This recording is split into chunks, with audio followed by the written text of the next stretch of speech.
Welcome to another edition of the Roadrunner Review, the 30-minute magazine show that features Metro State sports and their highlights from the past month. Plenty to catch you up on from our men's and women's soccer team gearing up for the playoffs, our cross-country teams battling for RMAC supremacy, and even a little basketball.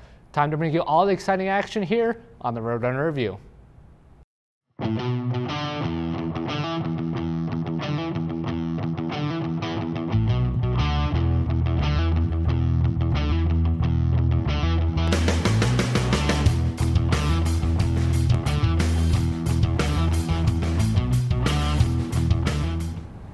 Thanks for hanging out with us on the highest grossing Metro State sports show on altitude. I'm Kevin All, and right here next to me, Peter Aragon, who's going to join me to bring you everything that is Metro State sports.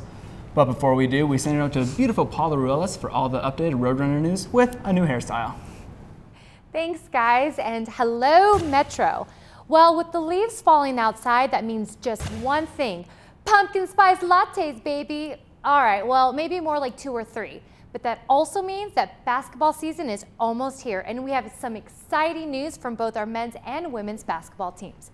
We'll start with some preseason rankings, as Division Bulletin has both our Roadrunner teams ranked 5th in the top 25 Division II polls. The men's team is coming off an Elite 8 run from last season, while the women reached the Sweet 16 in Wayne, Nebraska. So high expectations for Metro State and the basketball programs. Sticking with hoops, senior center Jonathan Morse was selected to the preseason All-America team this past month. The 6'8" Boulder native is coming off a stellar junior campaign in which he was named RMAC all first season and averaged 10 points and 8 rebounds per game. And finally, if you haven't checked out GoMetroState.com lately, then where in the world have you been? The website has a brand new spiffy design set up to bring you videos, player profiles, scores, schedules, and everything you need to know about Metro State sports. That's going to do it for the news. Back to the fine-looking gentleman at the desk. Thanks, Paula. Beautifully done. And Peter, with Basketball Rider in the Corner, don't forget you can check out GoMetroState.com for the Coach Javi and Coach Clark show.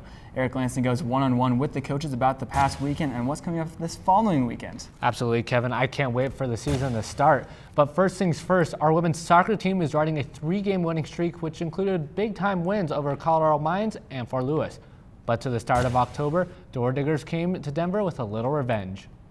Okay, technically it's the last day of September, but both teams fighting for the top spot in the Rocky Mountain Athletic Conference. Mines with an early chance, Becca Morales with a point-blank shot hits the bottom of the crossbar and somehow stays out of the goal. So we're still scoreless.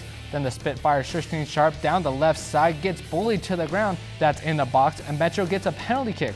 The conference's leading scorer, Carissa Price, will take it. She fires and misses wide right. Price was not happy at all. Now that the second half, Price looking to redeem herself, sends in the ball, and Beckham couldn't even bend it any better. And check out the celebration. She's fired up. Mile high salute. Metro up 1-0. Just seconds left to go. Mines on the corner. Nichio Cusack puts it back in the box, but all-conference defender Haley Ranko sends it away, and Metro hangs on for the 1-0 victory, and they enter the top 25 for the first time this season, coming in at number 16. After a 4-0 thumping of CSU Pueblo, the Runners took on 23rd ranked Regis at Regis University. Rangers strike first. Marissa Davis on the set piece finds Danielle Daganakis on the one-hopper, and she heads it over Jordan Simpkins to grab the early 1-0 lead. Metro's set piece raw from the corner finds Nicole Pollock. Now that's using your noggin. The junior cashes in and ties the game at 1. Heading down the final 10 minutes of the game, Sharp making a charge. Now hold up there. Hit that pause button. Check out the height differential. Sharp is 4'11". Her defender Taylor White, she's 5'11". But that doesn't bother Sharp. Roll the video. She tapped it past the keep for her first collegiate goal and a 2-1 win over the ranked Rangers. Sharp talks about coming up big, and we use that term lightly for the freshmen. Yeah, it's a great day for all of us. I'm pumped right now because I got my first goal, so it's a nice and exciting day for me. And take us through that goal. Well, Tess played a perfect ball in behind, great, because she knows that I don't really win the volley there. She just played on the ground right to my feet, so it's good because it's perfect setup. So if I missed, I probably would have been kind of upset at myself. The Roadrunners made it 7 straight after a crushing 5-0 win over Colorado Christian in Lakewood.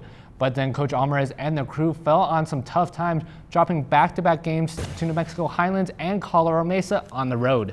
They also tied Adams State, and Metro fell out of the top 25 rankings.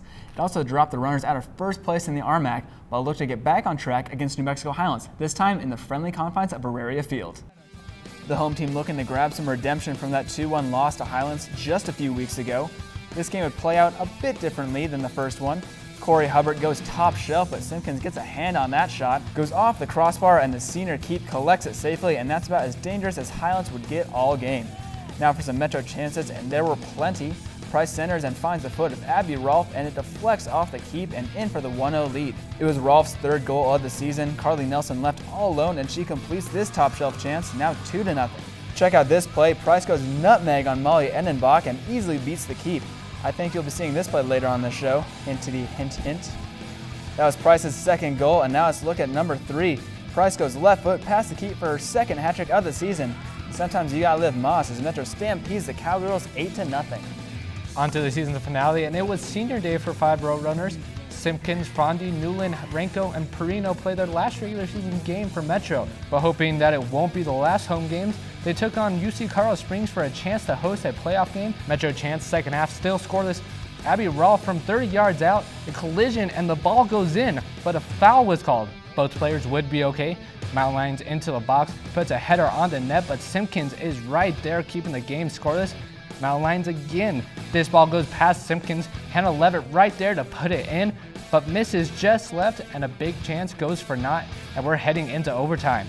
All Metro needs is one lucky bounce, and here it is. Bondi rips in the shot, it bounces off a defender into the net, and the Roadrunners win the game 1-0 and will host a first-round match with Colorado Mesa at Auraria Field. Here are the final RMAC standings brought to you by the Regency. They would end up in a tie with UCCS for third place, finishing their conference schedule with a 9-3-2 mark. We mentioned Metro will host the Mavericks from Colorado Mesa, and in their only matchup of the season, the Mavs defeated the Runners 1-0 in Grand Junction. Make sure you tune in to GoMetroState.com for highlights from that RMAC tournament. Coming up next, our men's team looks to make an amazing playoff run of their own. So stay close, the Roadrunner Review is just getting started. The Roadrunner Review is brought to you by its proud sponsors, Panorama Orthopedics and Spine Center. From sports injuries to spine injuries to total joints for arthritis, they are in your neighborhood caring for your injuries. Located at 3 convenient locations, Golden, Littleton, and Thornton. We knew you'd be back, and what a great time to do so as our men's soccer team had their hands full in the month of October.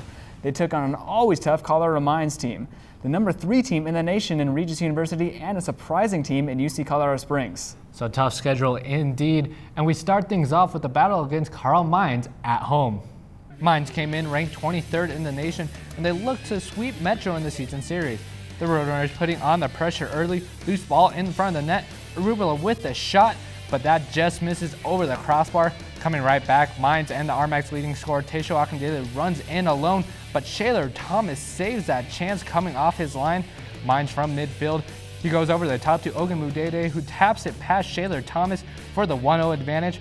Second half, Metro corner now, Andy Lopez with the header, but sends it to Auraria Parkway. Mines holding on to that slim 1-goal lead. Hughes has a header chance, but Mines keeper Manville Strand all over it. Akindele receives this pass from Garvey, and he makes it 2-0 late in the game, and the Orediggers win by that final, taking the season series. After the loss to Mines, Metro then hit the road where they whomped Colorado Christian 7-0, but couldn't make it 2 in a row, dropping a 3-0 match to CSU Pueblo. Head coach Ken Parsons hoped to turn things around against the number 3 team in the nation in Regis University. Time for a flashback, and no DeLorean is needed. In their previous meeting, the Rangers stuck it to Metro at Auraria Field, scoring 4 goals and shutting out the Roadrunners. Tough match to swallow. Back to real time now, and it looked like there would be another beatdown as Logan Miller finishes on the Taylor DM pass in front of the net. But Metro wasn't going to be shut out again. Kevin Pacalico connects on a sweet pass to Danny Arubla, and we are knotted up at 1 apiece. The tie would last all but 10 seconds as Adam Termolin beats Thomas to retake the lead. Metro chance with 4 minutes left. Jeremy Brooks on the header. Great save by Christian Nicolosi. But the rebound is there for Arubla, who finishes, and we're all tied up as we head into free soccer. First few minutes of overtime, Garrett Seitz centers. Thomas can't reach the ball, and Mark Kelly makes him pay, and the Rangers escape this game by a final of 3-2. The Runners gained some much-needed confidence from that match with Regis, and will go on to go 2-0-1 in the next matches, which include a 4-out blowout against Colorado Christian and Adams State in Alamosa. With the 2 games left on the schedule, Metro looked to gain some much-needed points to try and clinch a first-round home match in the RMAC tournament.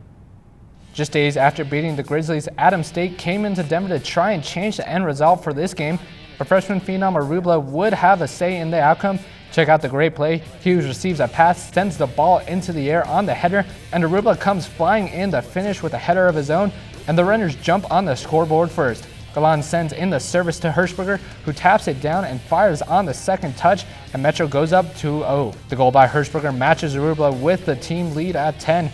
Well, Arubla decides to change all that up, scoring 2 more goals in the game, pushing his total out to 12 and leading his team to a 6-0 drubbing of the Grizzlies. Arubla's hat-trick is the first by a freshman since 2004, when Philip Owen achieved the feat. The win sets up the season finale with UC Colorado Springs, and the winner gets to host a first-round action in the RMAC tournament.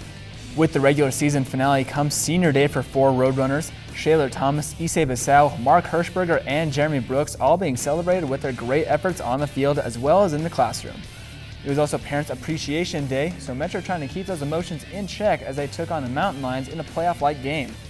Brandon Vogue-Pacty point blank on Bissau, but no dice. The keep comes up big to keep the game scoreless.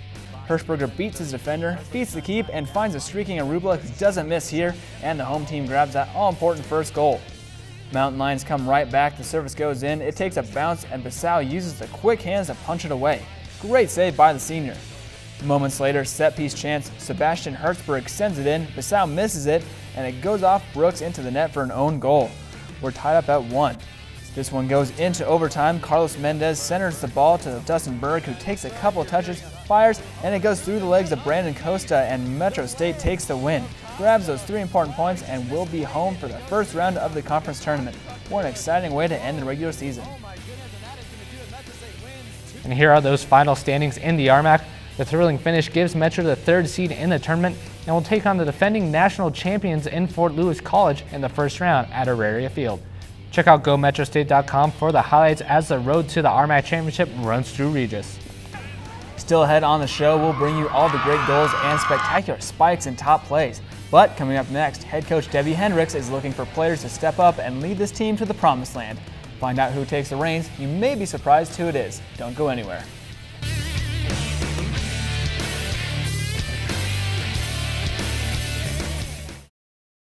The Roadrunner Review would like to thank its sponsors: Jason's Deli. Real food is fresh, higher quality, more flavorful, less processed, and naturally better tasting. Get real food at any Jason's Deli location. And the Boulder Broker Inn, a proud partner and preferred hotel for Metro State Athletics. Welcome back. Now for our volleyball team, who has had its highs and lows thus far in the 2012 season, but they are right in the thick of things to earn a spot in the conference tournament. That's right, Peter. Metro State's volleyball team is in a dogfight for seeding in the postseason tournament, and one of those players who will be leading the way is senior outside hitter Amy Wong.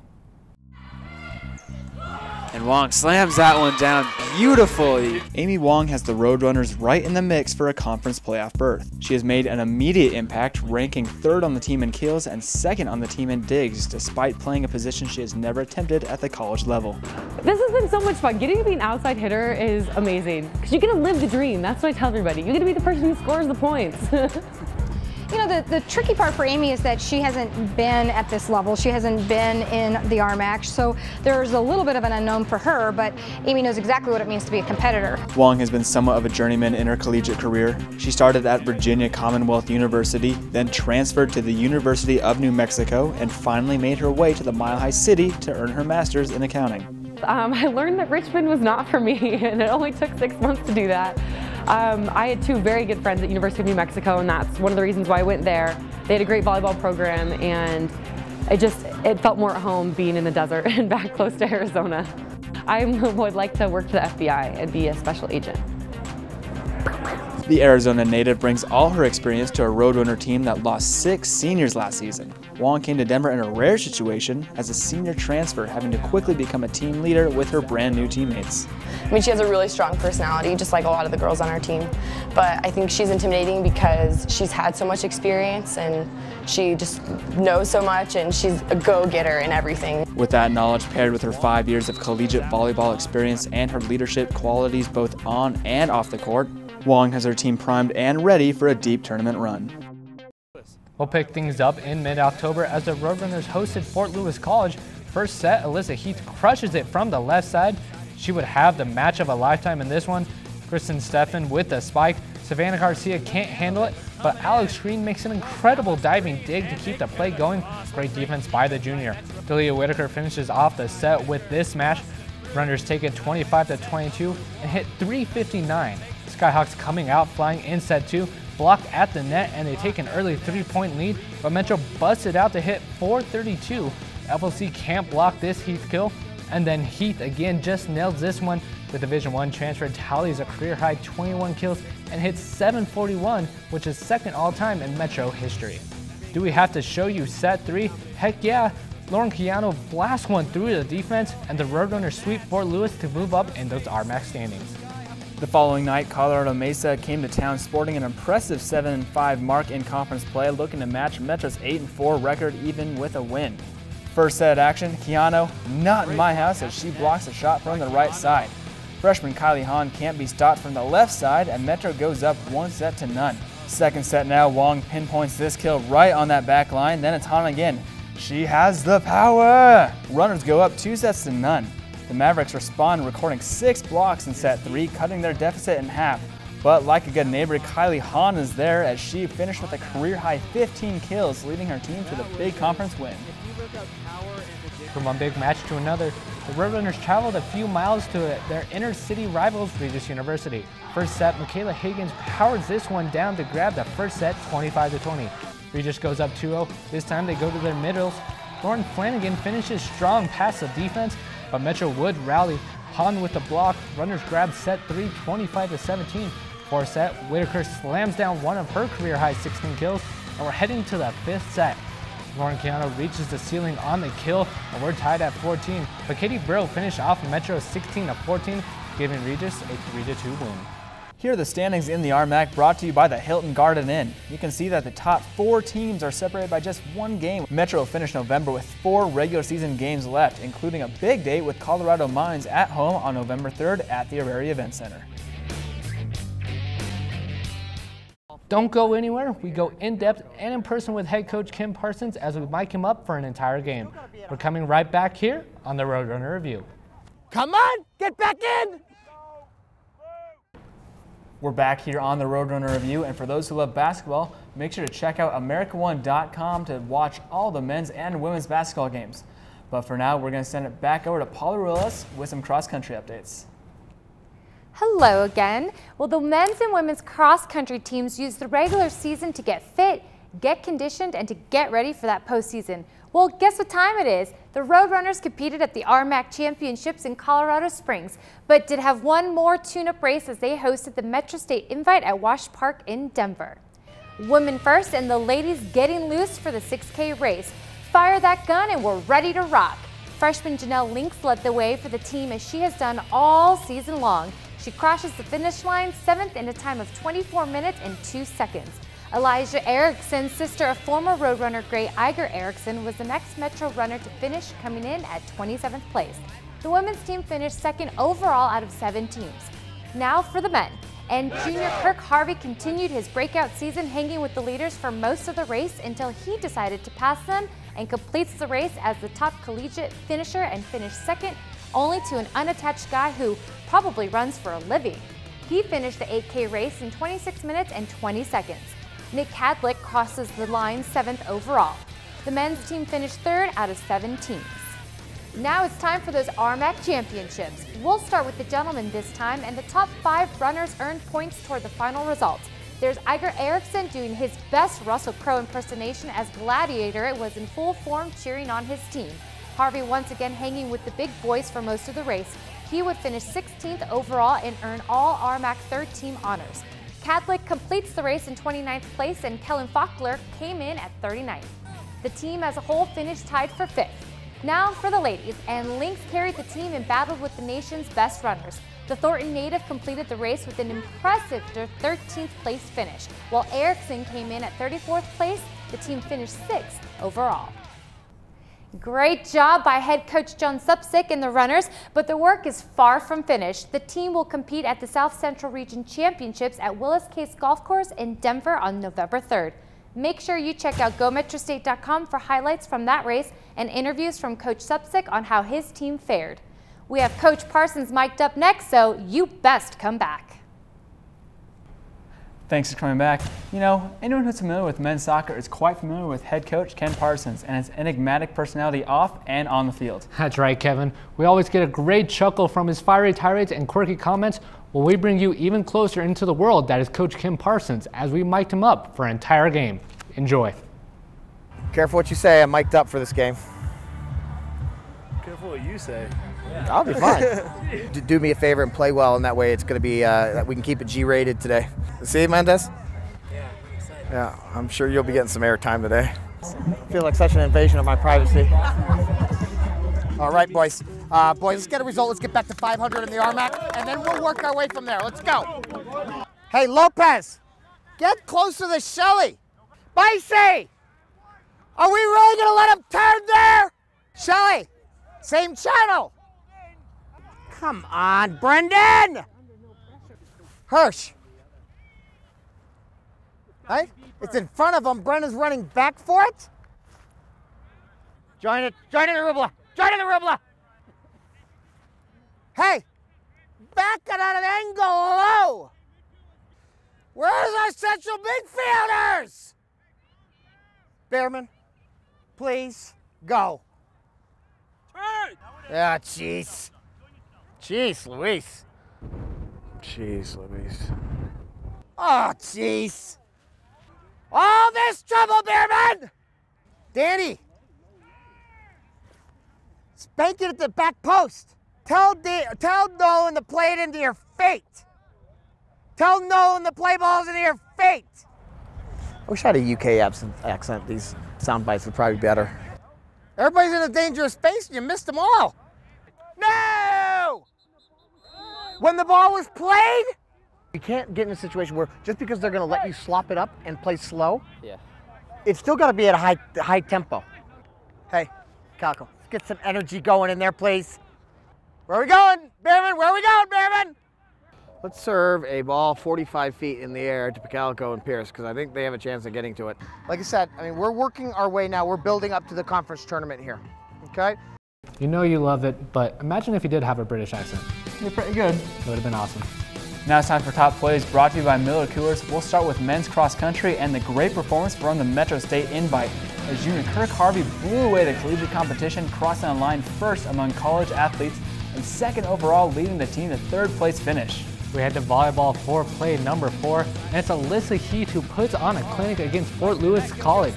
The all-conference hitter pounded out a career-high 21 kills and hit an incredible 741. She just missed out on the Metro record set in 2010. How about 3 goals in play number 3? Carissa Price went off against New Mexico Highlands at home. Her second goal might have been her best as she just abuses the defender to finish past the keep, and on number 3, she beats a few defenders and the goalkeeper. Well, she has no chance, and gotta love the dive and the handshake. The sophomore finishes the season with 14 goals, and guess what? She's only a sophomore. Well, we'll finish top plays with a couple game winners versus UCCS. First up, the women. Aubrey Fondy down the right side, fires in this shot. It bounces off the defender into the goal, and Metro wins in double overtime. Metro earns the right to host the first round action in the RMAC tournament. Same day, just hours later, this game also into overtime. Justin Berg blasts in a shot between the keeper's legs, and the freshman comes through with the golden goal, and there goes the shirt. The men's team also clinches a home game in the first round. Those are the top plays of October, brought to you by Miller Coolers. Miller Coolers wants everyone to remember to drink responsibly. Well, those are some fantastic top plays, and I can't wait to see some of the basketball top plays next month. Well, with both our teams in the top 5 in the nation, can't wait to see what happens. And remember to check out GoMetroState.com for everything you need to know about Metro State sports. And make sure you check us out next month for more high-flying Metro State action. For the Roadrunner Review, he's Kevin Hall, she's Paula Reyes, and I'm Peter Aragon. We'll see you next time.